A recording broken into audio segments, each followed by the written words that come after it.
بسم اللہ الرحمن الرحیم۔ ایک بادشاہ اپنے منہ زور گھوڑے پر سوار تھا۔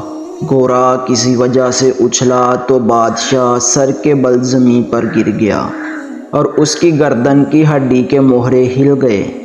اب وہ گردن کو حرکت دینے پر بھی قادر نہ تھا۔ شاہی طبیبوں نے اپنی طرف سے سر توڑ کوشش کی مگر وہ بادشاہ کا علاج نہ کر سکے۔ ایک دن یونان کا ایک حکیم بادشاہ کے پاس آیا اور اس قدر جان فشانی سے علاج کیا کہ بادشاہ ٹھیک ہو گیا۔ علاج کے بعد وہ حکیم اپنے وطن لوٹ گیا۔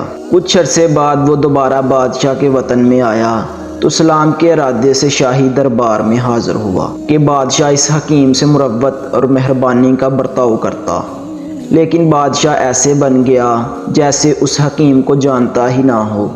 بادشاہ کے اس رویے سے حکیم بہت سخت رنجیدہ ہوا۔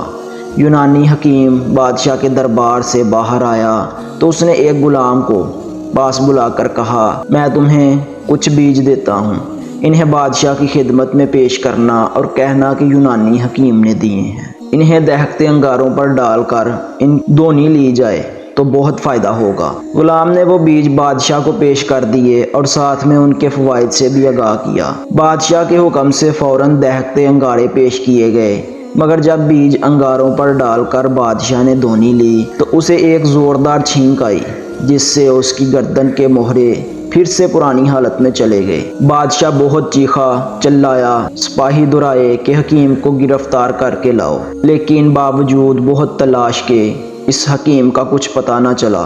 ساری عمر بادشاہ نے ایسے ہی گزار دی۔ شیخ سعدی رحمۃ اللہ علیہ فرماتے ہیں کہ ہمیشہ محسن کو بھلائی کے ساتھ یاد رکھنا چاہیے۔ احسان فراموش شخص کمینہ ہوتا ہے اور فرمان خداوندی ہے کہ کمینہ شخص بھلائی نہیں پا سکتا۔